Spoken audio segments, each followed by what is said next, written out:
You're listening to the Mopcast Network.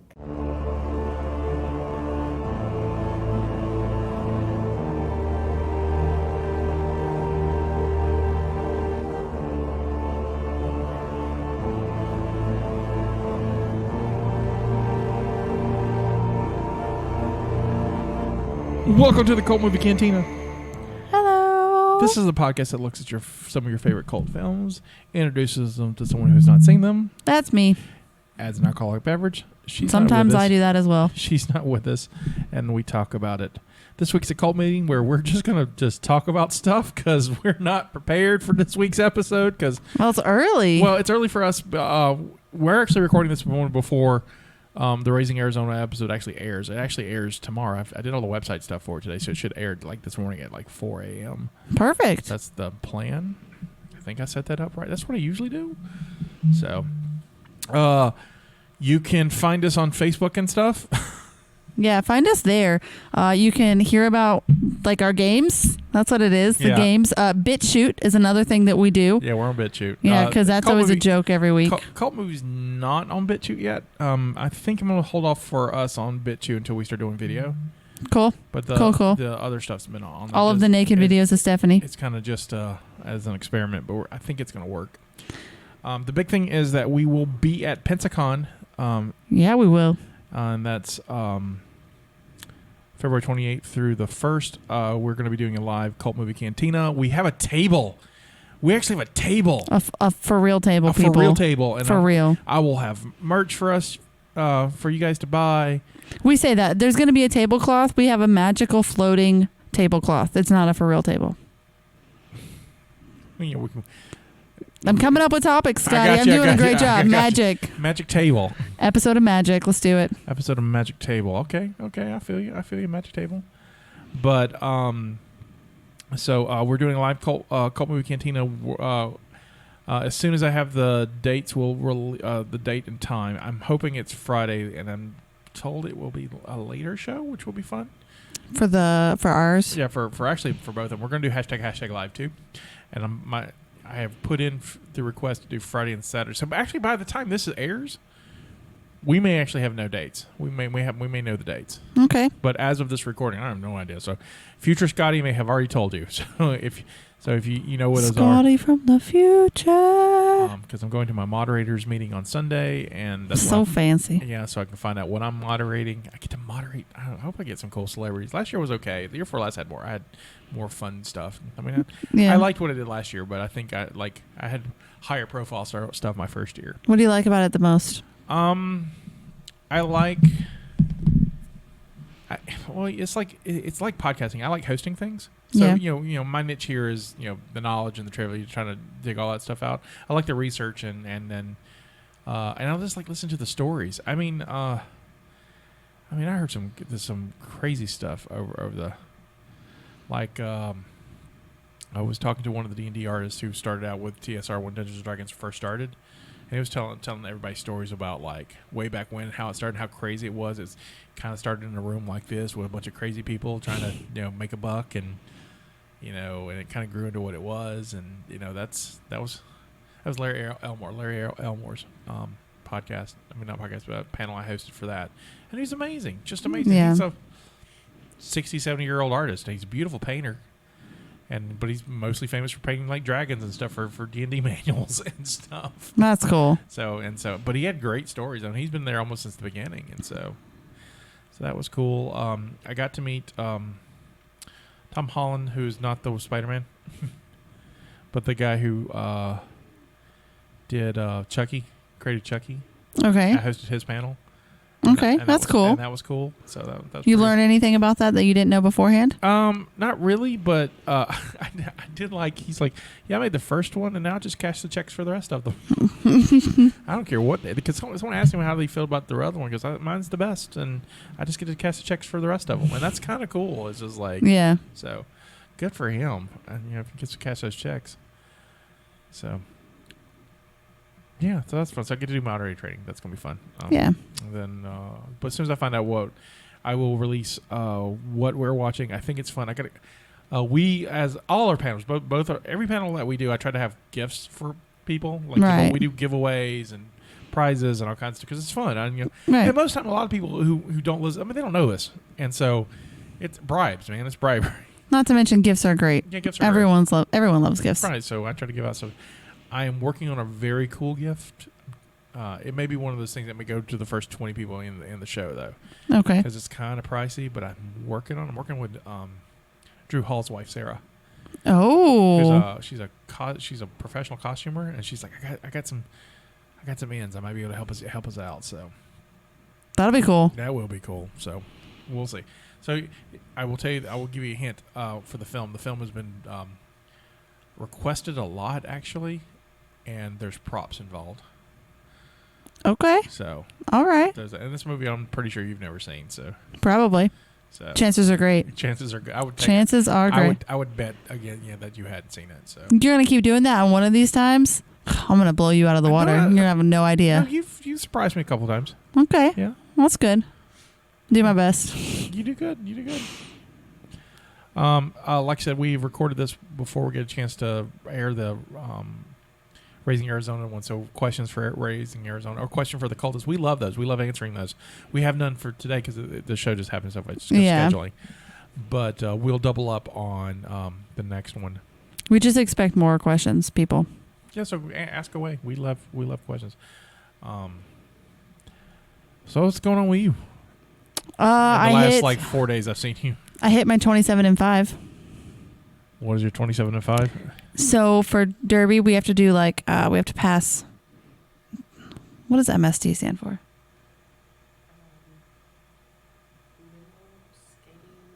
Is it minimal skating? So we have to pass MSTs for a minimal skills test? Yes, something like that.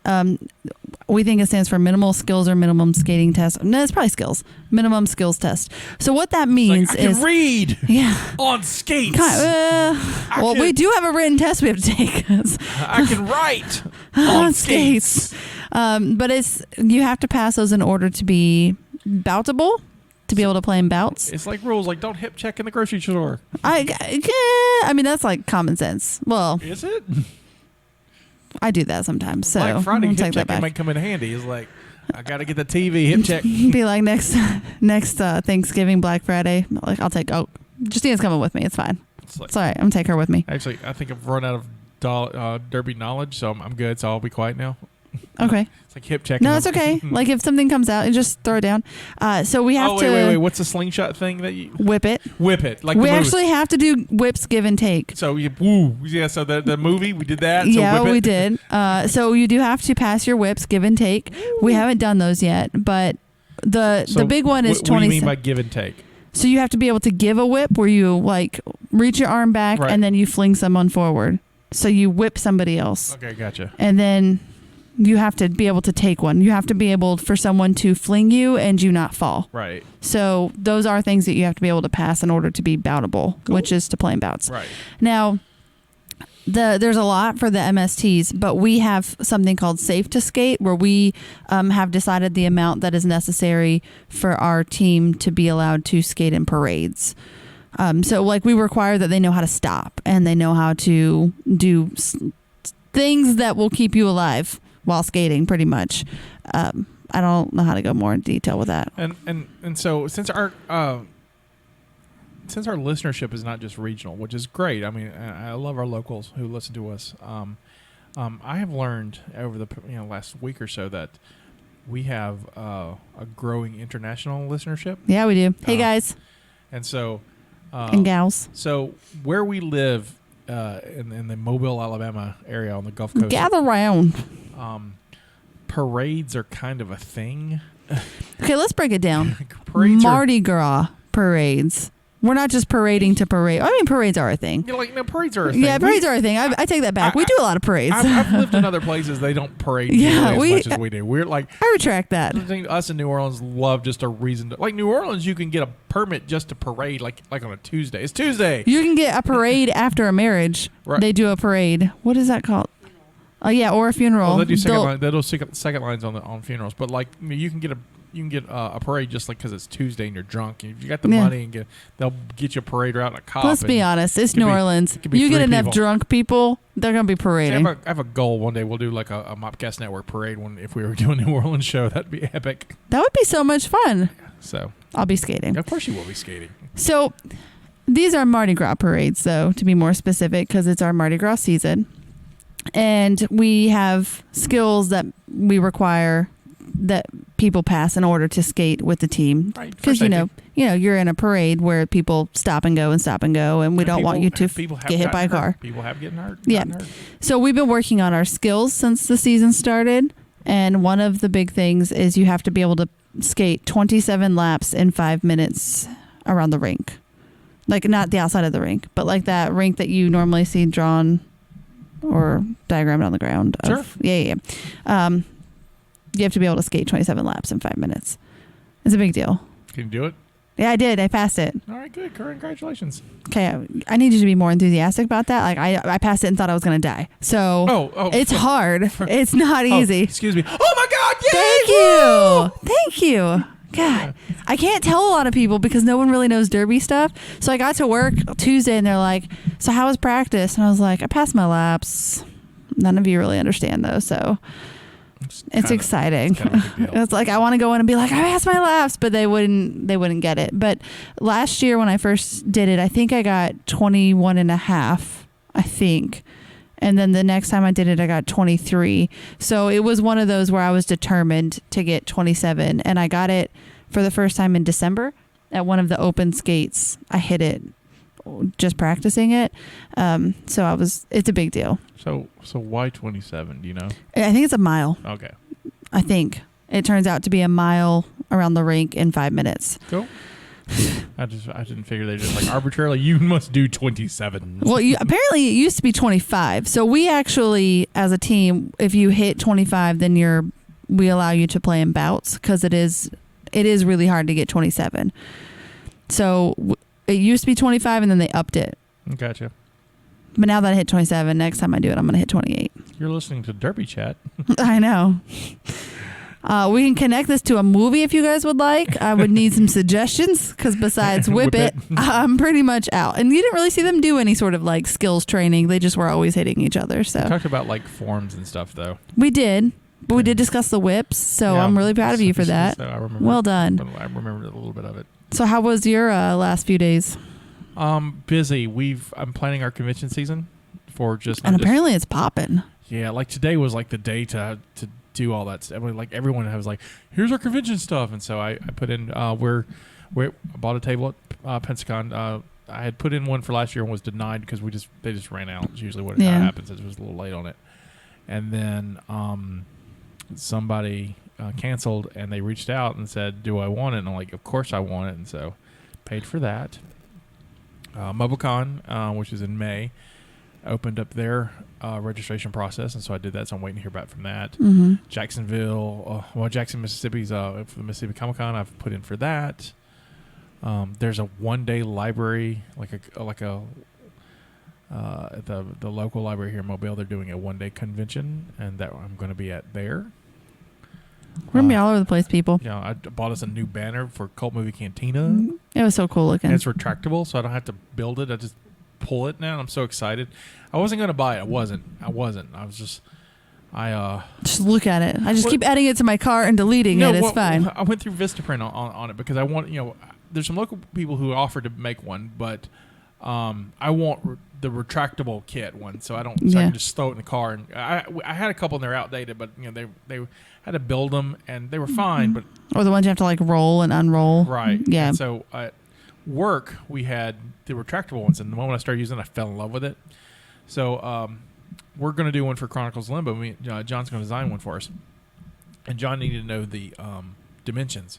So that's how I got to the website. Oh, we'll use Vistaprint, and I'll get the template for you. And then I looked and like, son of a bitch, they're on sale. Oh. Because they're mostly they're $150 normally. Yeah. That's before shipping.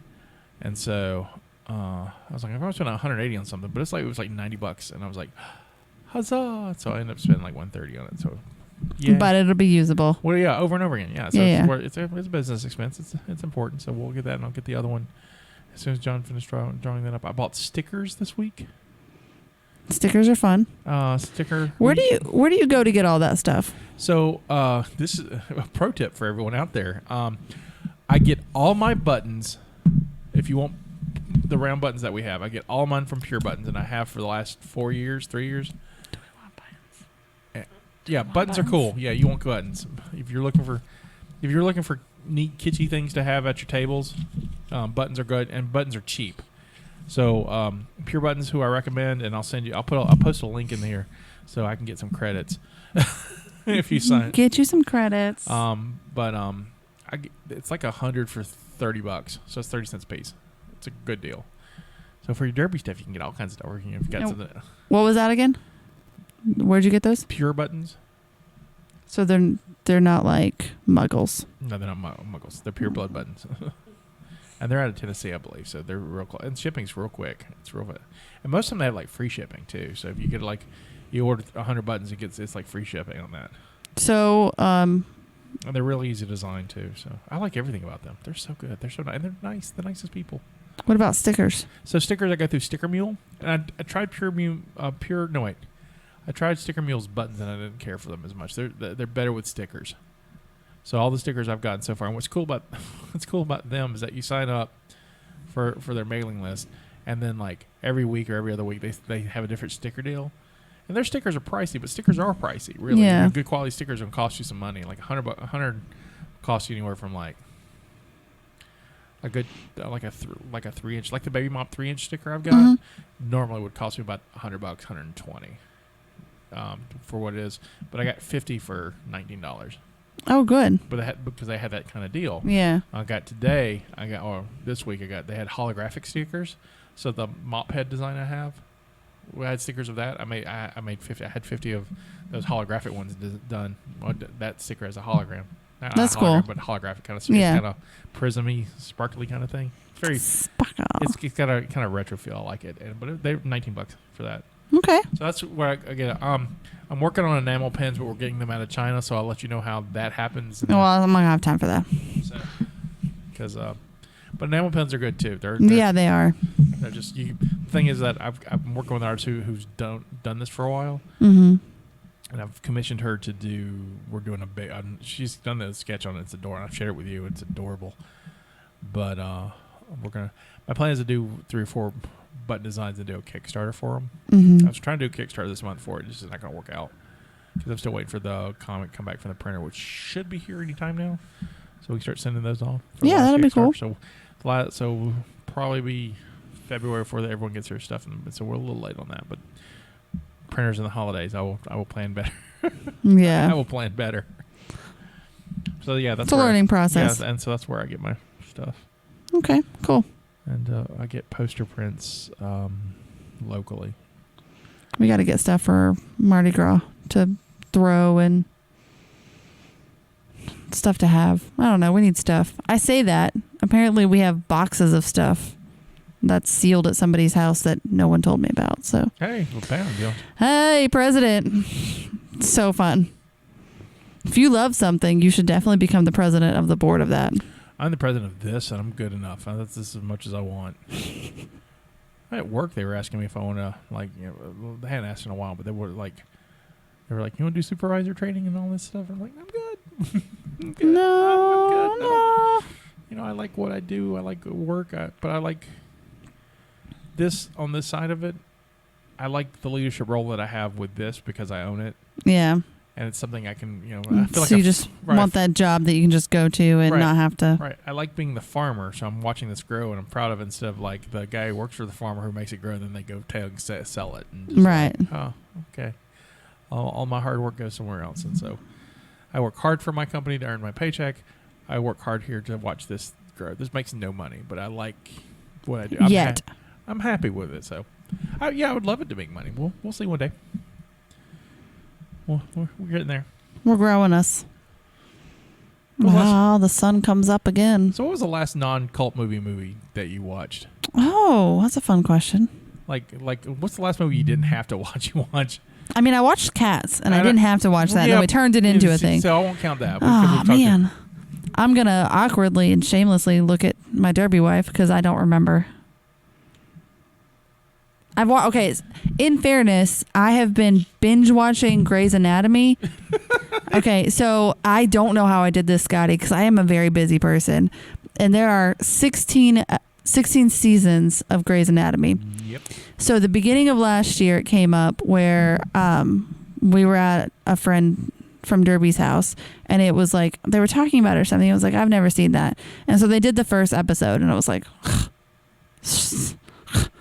fine, I'll watch it. But then I didn't have time because I was still in school and I was finishing school, so I never started it. Right. So over the summer, when I had a little bit more time because I graduated, I got back and I was just job hunting, I started watching it. So then it became a thing like, oh, the season's coming, like the next season's starting. So I have been watching that since last summer, and I finished it a week ago. So like at my lunch, I get a lunch at work, put on, like that was honestly the only time I got to disconnect from like the world is during my lunch break at work, because I would just put on Grey's and eat with my headphones. No one could talk to me. It was just me and Grey's. Gotcha. So anyway, I just finished it. So now we're watching Key and Peele. Nice. Yeah, I know, because they're great. But I didn't really have a lot of extra time to watch any movies. Besides the one, like I watched the movies that we need to watch for Cult Movie Cantina, and that's a lot for me. Okay. But we did watch Cats. I want to see Jumanji. Saw Jumanji. I want to see that. I haven't had time. For some reason, I feel like I have watched a movie not that long ago, but I don't. The last thing I saw was 1917. What did you think of that? It's. Oh, I talked about this on the last cult meeting, but you weren't here, so I could talk to you about it. It is technically wonderful. Technically That's the one where it's like one shot, yeah, so it's cinematically beautiful. Yeah, like the cinematography is wonderful. That'd be fun to watch then. The acting's really strong. I like the two guys in it. That's really, really strong. The story's the weakest part for me, and it's not a bad story. It's not at all, but you're so focused on trying to make this one-shot movie, your story can't be that in depth. It's just not. It's two guys on a mission to do the mission, and they're going to do the mission, right? And so it's this. You're going to take these orders to stop troops from attack because they're outnumbered. They don't know it. So they've got to go do this, and there's peril on the way, but it's like it's pretty much a grocery trip. We're going to go X to deliver this, and we're done. And so it's fine. There's parts of it that feel like a video game to me, though. Like, oh, that's interesting. By the way, just because of the way the camera angle is. No, just like things that happen in the story. Interesting. Like they'll pick up objects that come in handy like later in the game, like later in the movie. Like a video game is like, oh look, you found some milk, cool. And then later on, I was like, I need to use milk. Here, it'll take my inventory. Oh, I have milk. Click milk. It's kind of like, it's kind of that seems fun. It's kind of like that. But overall, it's fine. I don't know.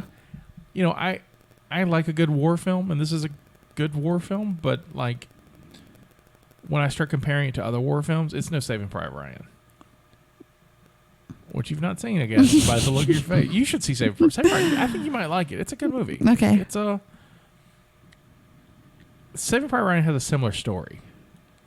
As 1917? Yeah, 1917 is these two guys that are going to stop they have a message from a general to stop this attack.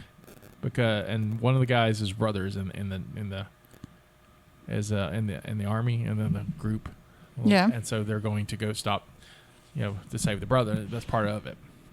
Saving Private Ryan, after D-Day in World War II, four brothers of this one family die, and there's one more left in the field, and the army can't have that because they had 5 brothers go down in the Navy in a ship. The Sullivan brothers died in real life, and so that's when they started breaking it. Used to, you could go surf with your brother. Your families would go surf. You're not allowed to? No, mainly because the Sullivans happened. The Saving Private Ryan story is fictional, but the Sullivan family, the Sullivans, true. 5 brothers they were naval guys, and they were working different jobs on the same ship, and torpedo hit them, sank the ship, and all 5 died. So it's devastating to a family because you lose them all at once. You lose them all at once, and so you're supposed to at least leave one son alive, kind of thing, so they continue the family because it'll devastate a family line. Yeah, and that's not good for anybody. Right. And so Saving Private Ryan's the story of this happening, and this group led by Tom Hanks is his little battalion. I love Tom Hanks. Has to go. The cast is great. Have to go through behind like German enemy lines through France to go find this kid and bring him back. And so it's Steven Spielberg made it. It's a really, really good movie. He didn't win Best Picture. He won director for it, but he didn't win Best Picture. But it's a fantastic movie. It's not a cult film, so I can't really. It's not somewhere we're going to do Saving Private Ryan. But I'll keep it in mind. Yeah, you should watch it. Don't let me forget. Okay, thanks. So I don't know what other movies that I've seen recently. How about you? 1917 was the last one, and then I saw Raising Arizona for the show. I did like Raising Arizona. I did too. It held up for me. I really. It's just cute. It's funny. I like Coen Brothers movies when they do that, and Coen Brothers movies are known for having just outlandish characters anyway. Fargo's great, and I've always wanted to watch that. I need to watch that. Yeah, Fargo's good. You should see Fargo. You should see Oh Brother, We're Out There if you've not seen it. Oh Brother, We're Out There in spirit's similar to Raising Arizona than Fargo, I think is. Because, Raising Arizona has overtop characters, and Oh Brother is just nothing but just a collection of just bizarre people. And interesting. Everybody doing their over-the-topness. And, it happens in the Depression in Mississippi. And it's basically the Odyssey told. I haven't seen that either. Or read it. It's either the Odyssey or the Iliad. It's one or the other. So it's I was losing my button. It's a very, very old story, is what I'm saying. And they've the Coen Brothers redid it as a 1930s Depression era tale. And Holly Hunter's in it, and she's great. And she's the Ed. She's Ed, yeah. Do you think Raising Arizona influenced Raising Hope, the TV show? I don't know. Good question. Maybe. Because it's centered around a baby. And there are some crazy characters in there. Yep. I really like Garrett Dillahunt in that. Is that the dad? No, he's the granddad, I guess. Like the kid's dad. The one that has the baby. Right, his dad. Yeah. He has a landscaping business. Yeah, I like Garrett Dillahunt pretty much. I saw the first season. I haven't seen any more, but it's a good show. I haven't seen all of them, but I've seen quite a few. The only thing I've been watching lately is I finished the first season of What We Do in the Shadows, and I absolutely love it. What is that about? Vampires. Okay. It's a vampire comedy shot as a reality series. All right. And so it's these vampires that live in Staten Island. Like Jersey Shore for vampires? Kinda, but it's kinda. And so one's like a vampire from like the 1200s, and he's lived all this life, and he's living stand. He's got roommates. His two roommates are a couple. She made the other one, so she's not as old as the oldest guy, but she's probably the second one. And then she made her husband. She met this guy and turned him into a vampire. They married him, so they're a couple. And then there's a dude who's a psychic vampire. Like he doesn't drink blood. He drinks he just comes in and is just a bummer to people and aggravates them, then sucks the energy out. Okay. It's really funny. He's just like a bummer of a dude, and for a while you're like, I don't think he's really a vampire. I think he's just making the shit up. And no, you see his eyes glow and shit. He's like, oh yeah, he's really. And he's like, his power works on other vampires, and that's really because he just bums them out and it's really funny. That's amazing. And then there's the oldest vampire has a servant that works for him, who's worked for him for 10 years and he's working for him because he wants him to turn him into a vampire. He's a little Spanish kid who when he was little saw an interview with a vampire and saw Antonio Banderas and just wants to be him. So he found a real vampire to help him do that, and that vampire's totally not. And he's old now, and he's totally not gonna make him a vampire. So if you discovered that you were turned into a vampire, and this person's like, "Oh, I changed you, and now we're gonna get married," how would you react to that? Depends on the person, I guess.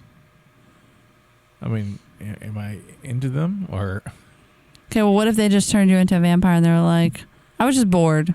Okay, I'll be okay. I'm okay. I'm as a fan you're like, you know what? Let's break it down. No matter what, vampire for life. Okay, right, I'm good with that. I'm like, all right, good. I'm good with that. Just depends who my sire is and if it works out. If Sarah's like a dick, that would be a bummer. Yeah, it would. It would suck so hard. Really, no pun intended. It would suck so hard. It sucks so hard.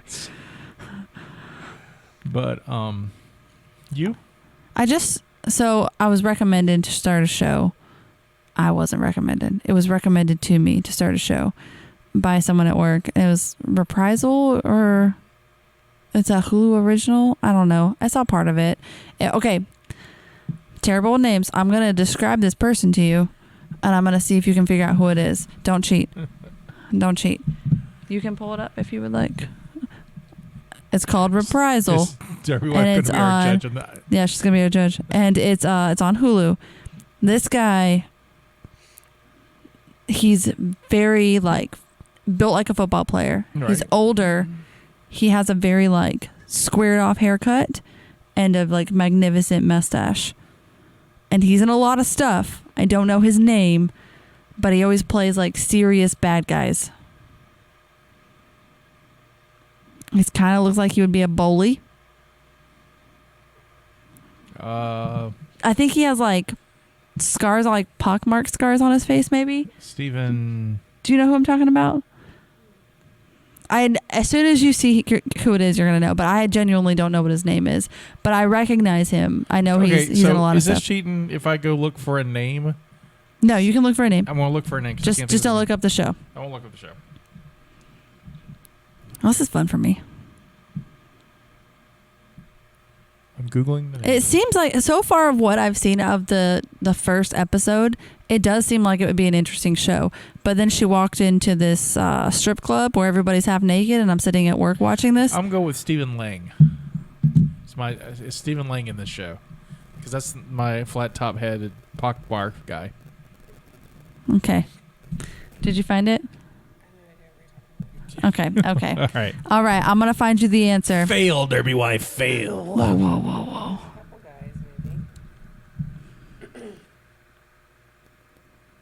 Okay. Guys, prepare.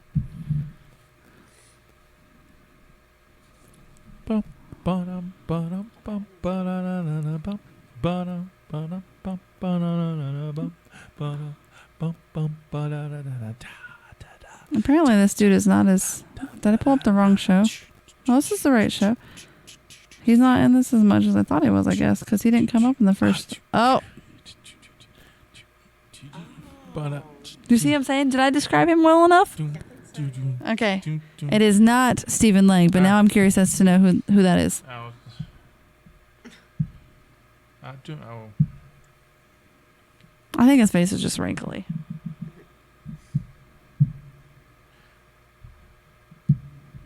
That's Stephen Lang. I got the girlfriend beneath me in my head. So, that's honestly not but far off. From your description, that's what I come That's up with. not far off, yeah. Who was it? So it's Ron Perlman. Oh, Ron Perlman. Okay.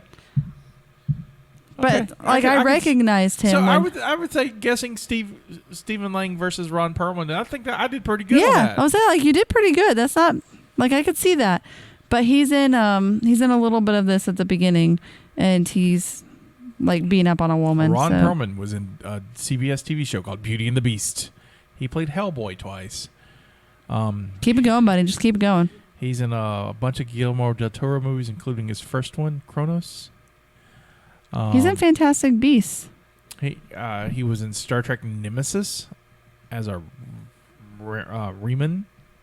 Oh my gosh, he's this cute little goblin guy in Fantastic Beasts. He's a cute little goblin guy in Fantastic Beasts. He still kind of looks like he's a bully in this. That's crazy. Way to bully it up. Ron Perlman's in a lot of stuff. He's in Alien Resurrection. He's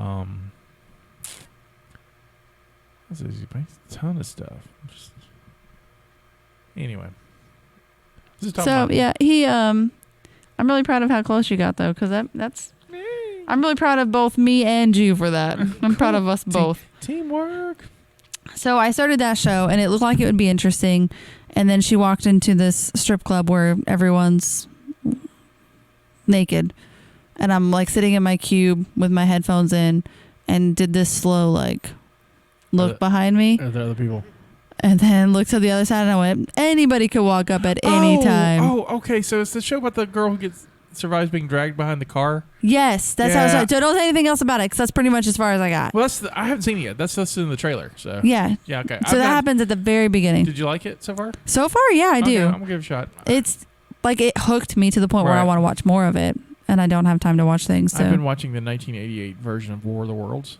Okay. I found a copy of it. They made a TV show version, which is a direct sequel to the 1960s movie back in the late 80s. And I used to watch it as a kid, and I don't remember much about it except the aliens and their slogan, "To Life Immortal." And anyway, I found the first season. Actually, I own first and second season. There's 2 seasons. And I own them, but they're in a box somewhere in my storage room, and I can't. They're somewhere. Scotty, what'll get you out of storage room, buddy? And so I just gotta. Anyway, I need to sell a bunch of stuff. That's to get me out of the storage room. Honestly, that's get much of it out. Anyway, but I found this is what I do when I can't get to something. I just reorder it.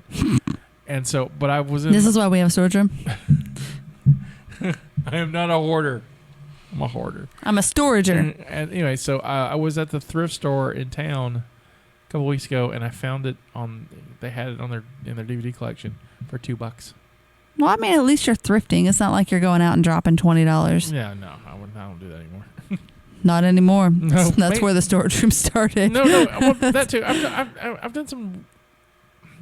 As I'm getting older, I want less stuff. I want stuff that's more. So like, I used to collect all kinds of stuff. I really now I collect autographs, but mostly on cards, so I can carry them around. Cards, yeah. They're tiny, right? And I've got a couple pictures and stuff signed there, a couple posters. But the posters I frame. Yeah. So I'm trying to collect things that, are more meaningful to you. Well, a little bit more meaningful, but are easy to transport.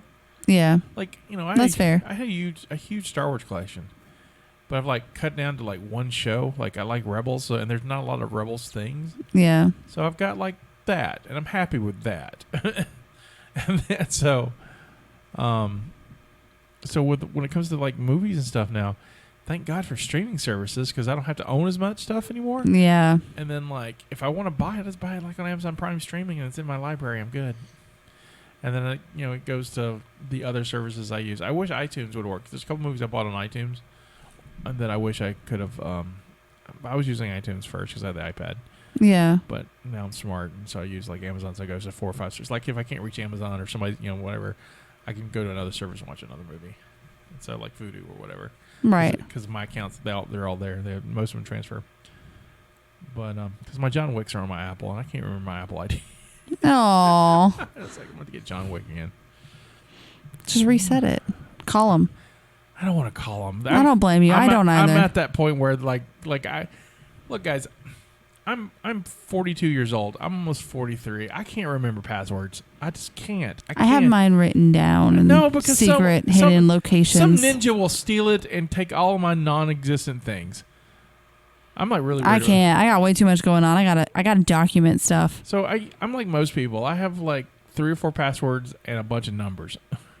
The thing that gets me is first of all, you forget a password and then you got to create a new one because all of the ones you used didn't work. And then you're like, what did I do?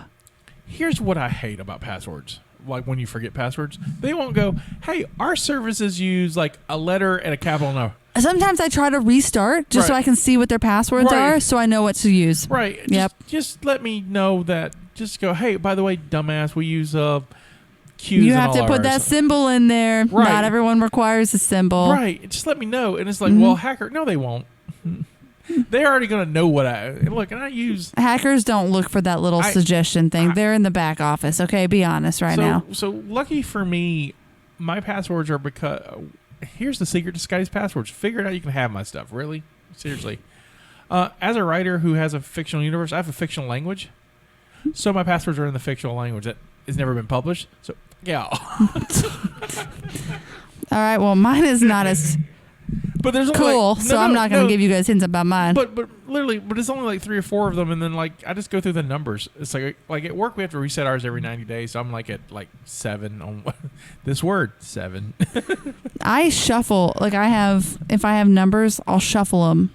So if it's 1 2 3, I'll do 2 3 1. Right. 3 1 2. 1, 2, 3, and then I'll just keep shuffling them. Sometimes I will use leet speak, so putting my numbers in my letters and stuff. You're such a nerd. You know that, right? Yeah. Okay.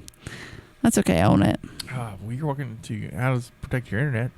A friend of mine was like, use this password service. I'm like, somebody will hack the password. My luck, they will hack the password service. I'm usually brave about most of the password stuff. I don't know, maybe because I've got like writings and stuff in different vaults. I mean, like I have many, like I have Gmail vaults. No, it's just... I have Gmail accounts just to store writing. Okay. That's how crazy I am. It's just and it's just copies of stuff. I've probably got copies on hard drives, but like if the world fails and my only chance is the cloud, I've got some backups. Is what I'm saying. Proud of you, buddy. So, because my handwriting is atrocious, I can't read what I write. Steven would be really proud of you for that too. So, and his Stevenisms. So I just can't read what I write, so I have to type everything out. So I just prefer typing. I can do it faster. I do too, and I'm good at it, but I worry. I worry because I've got the arthritis now. Like I can't play instruments anymore. That's happened in the last couple of months. You just need to find the right one. Well, we'll find you one. No. Spoons. Can we do spoons? No, I'll still sing karaoke. I'll do that. I'm okay. I mean, it's not like I wasn't ever good. Get you those cymbals between your knees. You know why I play music anyway? Because it's enjoyable. No, it was to hang out with people. Yeah, but there's a specific reason. Oh my gosh. I wouldn't have gotten into music without Josh and Steven. Right. And I only got out of like my self-imposed peer pressure. I got tired of going to Josh's house when I was in high school, and him and Steven were really into it. And so I was like, well, hell, to hang out here, I have to get a guitar. So I got to get. That's how I got to get a guitar. Yeah, I've never really. I mean, it's okay. I've never been like I have to. Never had that. I just played because I did. Well, it's so interesting now because, like, Josh doesn't ever play ever. Josh used to play. Well, he had a band. He was in a band. The band drove that out of him. I know. Well, he's in a couple bands, but this drove. I mean, that's a grind, man. I was in a couple bands. It's not for me. I wonder if it's like being the president of the board of something that you love. Yeah, kind of. Still love it. It's fine. Just make your own thing and be president of that. Oh, like my theater. Yeah, be president of your own theater. Just do that. I'm president of this. All right. I've been doing a lot of thinking about my theater lately, about getting it started. Start it. Yeah, I think I'm going to. Good. I'll direct for you. Thanks, buddy. Are you directing at Theater 98? Yeah, end of the year, October. Okay. What you doing? Death by Design. It's a murder mystery farce. It's really funny. Cool. Sounds like fun. Yeah, if you're available. We slow down in October. Oh. Is it actually in October? The shows are October. Yeah, no, we have 2 bouts in October. We should be slowing down in October, but our schedule was planned at the last minute, so everybody only had the end of the season available. Well, look at the schedule. I'll have you come stage manage for me, and if you can't during bouts, I'll go in and do that part. Okay, we'll see. I'll let you know. Because I like having my partner in crime. Thanks. You're a good stage manager. We're a good I team. miss the theater a lot. You and I are a good team. I do too, but 2 things. A, I'm boycotting 1. B, I know. B, but my boycott's almost over. I'm just boycotting for this season. Okay. I'm not like forever. I'm just, done. Just for the season. Just for the season. And if they continue doing their stuff, that's their choice. I can't. But for me, it was like, Pat, I don't agree with that decision, but that's okay. It's not like they're missing me. It's not like we have this deep relationship. So it's not. It's more of just whatever. You needed space. Yeah, whatever.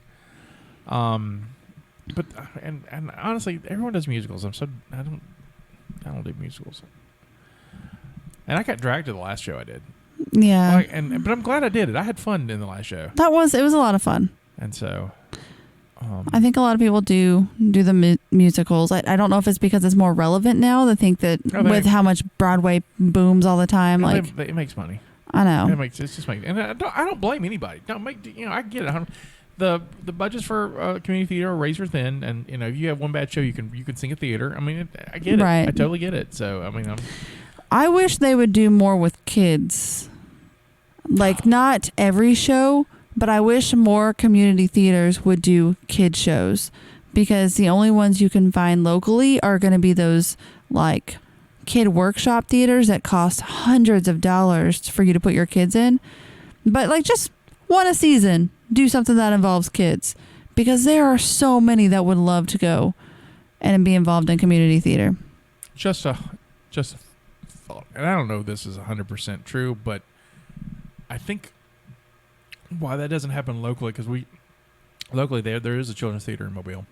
Well, there's a few children's theaters around, Right. but the ones in Baldwin County you have to pay for. Well, I think all of them you have to pay for. Yeah. And rightfully so. And here's why. I think kids are generally okay. I think parents are a damn nightmare. Oh, I agree. I'm not saying that it's ideal Right. by So- any means. Because it's like any like a sports team or whatever when you got kids and the parents are really super like overly involved because Mm-hmm. it's the kids, and I get it, but sometimes you get stage mom syndrome and whatnot, and it's just like I'd charge too if I have to deal with that. But I'm just saying, like, and I'm not saying get a kid play, but get something that has some kids Yeah. to include them in the community. But that's not something that you really get. Chickasaw does it Yeah. from time to time. They do a lot that involves kids. And I've stage managed over there at kid plays. 100% being honest, if I had a show that had kids in it, I would cast older teenagers or young adults and make them and have them act children. I don't want to deal with children. Okay, so where's the level for you? What do you mean? Like, what would be your age cutoff?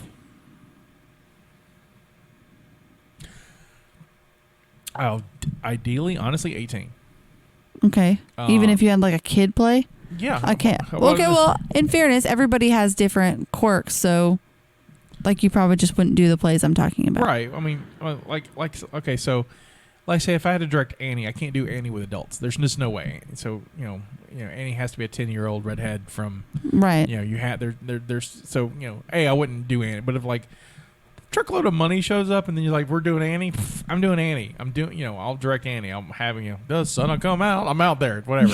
I'll be Annie, it's fine. Whatever. Like I like directing, so I've directed some children, but I've never directed like a large cast show. Like they did Matilda here recently, and that's a great show. But I don't know if I could have done it. I'm not saying that those establishments shouldn't exist, Right. because I think they're important. I know that I worked with one that was a joke because the whole premise behind it too is that it's theater workshop. Right. You're learning theater. You're learning the processes. You're learning how to improve as an actor, as an actress, as somewhat a stagehand. You're learning all of those things. So about that though, here's my counter to that. I think that's right, but a lot of times, a lot of people who teach that are not qualified to teach that stuff. I agree. And so it's not being like I have a degree in it. I can teach theater. I have a degree, and there's a process to it. And but here it's like I've done it 100 times, so I'll just and their experience has some weight. Don't get me wrong, but to teach it at its core, you've got to have some background, like more than just being in it. I mean, because your process doesn't necessarily mean that it's going to work for me. Being educated, I've studied multiple processes, and so that we can. I mean, Right. No, I understand. Because you've worked with me as a director, and you've worked with me before I went to school, and after I went to school, and it was dramatically different. Yeah, it was. no, We're friends, so I'm not going to get into it. But no. Scotty grew. Right, and so, but that's what college is for. I mean, Yeah. Beforehand I had an interest, and I will say I had some talent, but school honed that and gave me the skill I needed to back that up. So, there's a show that they did, JGP did a few years ago, so I doubt I could ever do it, unless I did it for your theater. Thanks, buddy. There's a, it's a movie too, but there's a play called The Bad Seed. And it's basically about a little girl who causes trouble and murders people. Oh, And it's how fun. It's a movie, and the main protagonist, she's like 10 or 11 years old. If I did that show, I would do the same way, but I wouldn't cast a 10 or 11-year-old, mainly because of the subject matter. I don't want to put a 10-year-old like, you're going to murder stuff. That's part of the thing. Yeah. But I would cast somebody who was shorter in stature and was young enough to could create the illusion that this person was young. And that's the fun thing about acting, is that I'm not this person. I'm supposed to make you believe I'm this person. Right. And so that's the challenge for me as a director and for you as an actor, and together we'll come up with something that the audience will believe. That's the suspension of disbelief in there, and that's what I like about it. I mean, like in The Good Doctor. In The Good Doctor, there's a character in it who, for those who don't know, it's a Neil Simon play that I directed. There's a character who's a young ingenue, and she's leaving her home village to go to the big city to audition for this playwright. And this is her big break. This is her chance to do something. Well, to spin it, I didn't cast a young ingenue. I cast an older woman to play the role. And instead of doing this was her chance to on her way up, this was her last chance at all. Right. And I think doing that, I got a stronger performance out of that actress because of what we did. It's one of the most memorable parts of the play. And so, having her play, this is my one chance. This is, who knows what she has. She may have done it before. She may have gotten married, had kids. Who knows? But this is her one shot. And so, that's what I like about theater. That's what I like about directing is that I can make those kind of decisions and I can kind of just tweak things. Just not stray too far from what the written word, but just the intent's there. The intent is the one shot. Well, how desperate do you want to make it? And I made it super desperate. Yeah. A younger actress in that role could always get another role. So and it's not the end of their life. Right. This is her one shot. I mean, that's what I always have liked about theater. That's the thing that I struggle with the most with people who have the direction style of look up videos and do what they do, or try to mimic plays that have already been done. Because that's the whole point. That's the process. Is you have people who write the plays. They have a vision. Then you have directors who come in and they have a vision. And you have that base work that could turn into 50 stories. Right. Just based on someone's vision. But if you're copying the same person over and over and over again, then everyone's just it's a DVD.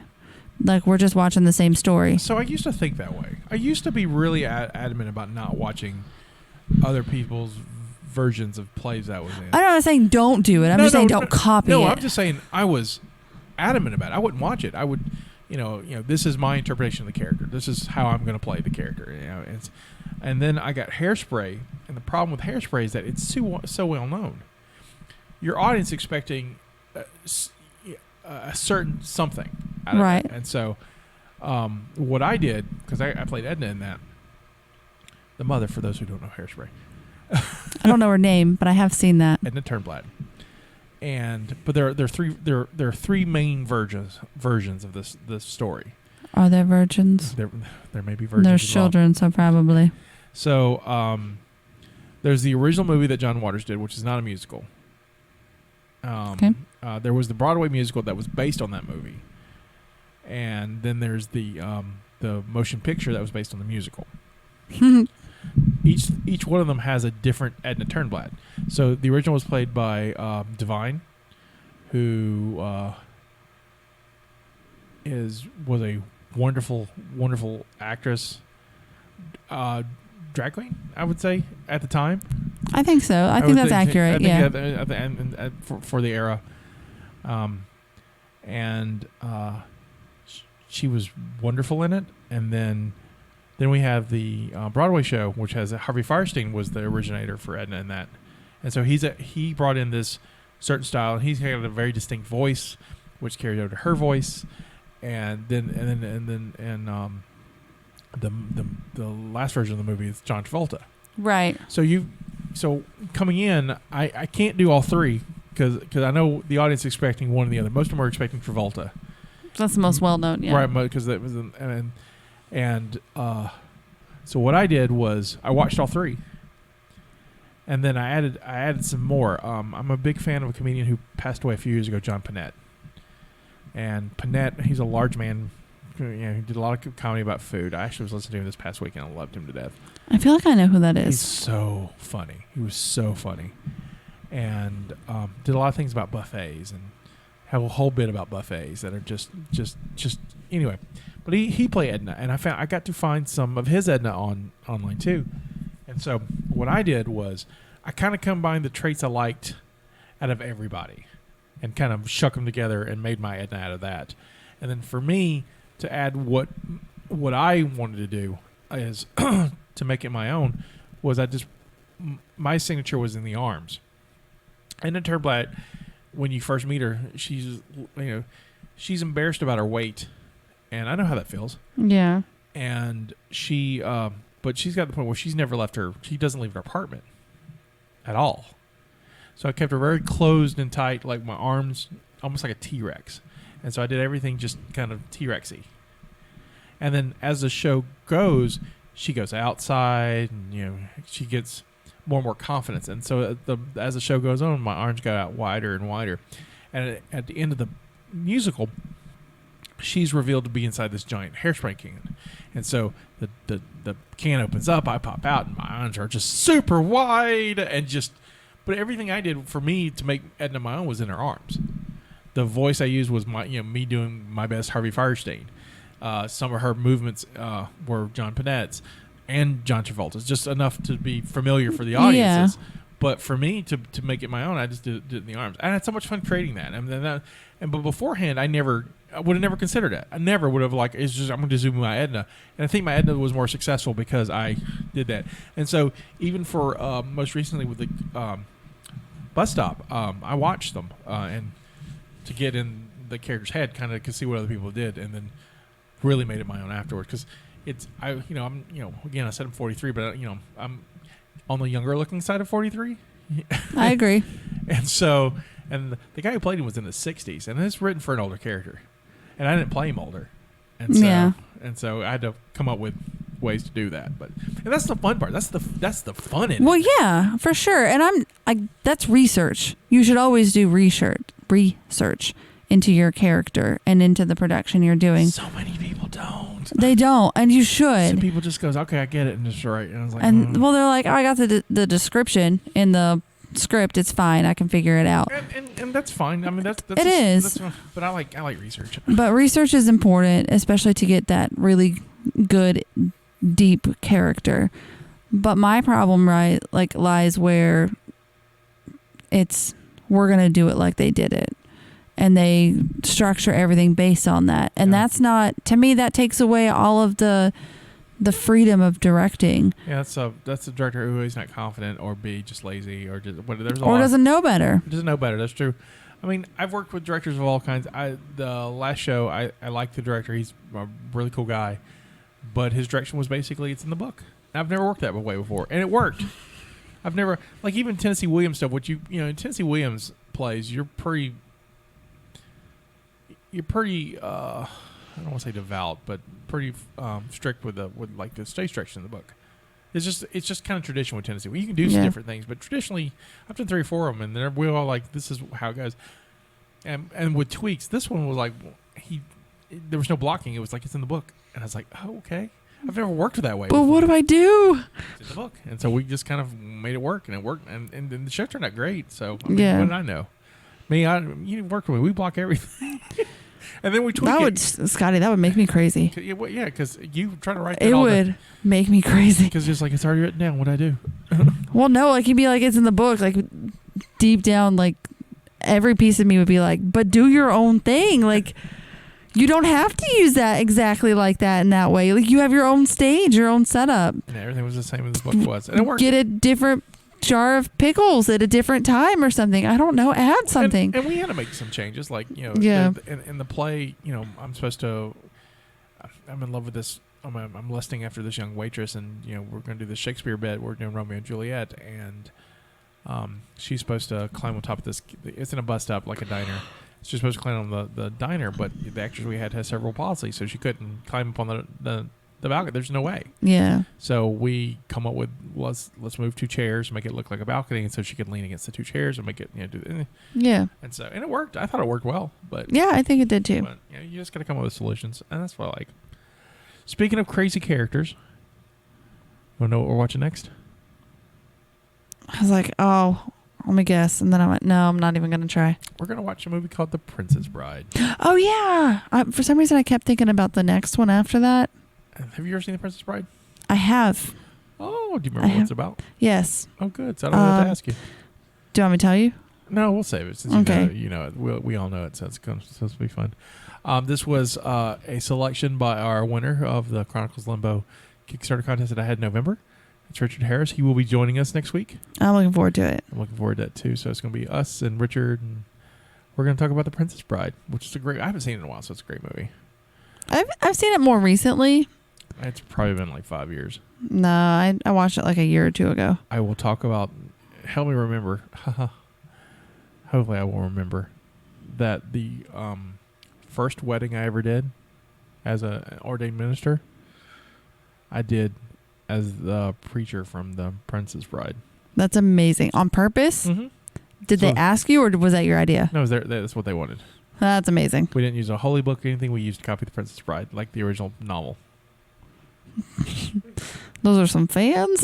Yeah, they were. Though they are. And they're still married. Oh, well done, Scotty. Yeah, well done. I've married 10 people. I have one divorce in that. I really love that you are keeping up with it. I haven't done it in a while, so 10's an easy number to remember. Okay. I get to 100, I'll be like, I don't remember, but I keep up with everybody. So cool. So yeah. So next week is going to be The Princess Bride. So come listen to that, watch it, enjoy that, and then we've got some doozies. The next 3 are big, and the next 3 will have guests. So that'll be the fun part. Yeah, we're gonna be busy. So look for us. And yeah, we're gonna be all over the place. It's gonna be a busy year for us and a good year for us. That being said, this is Sky saying, "This is our contribution to the multiverse. Go out and make yours." Bye.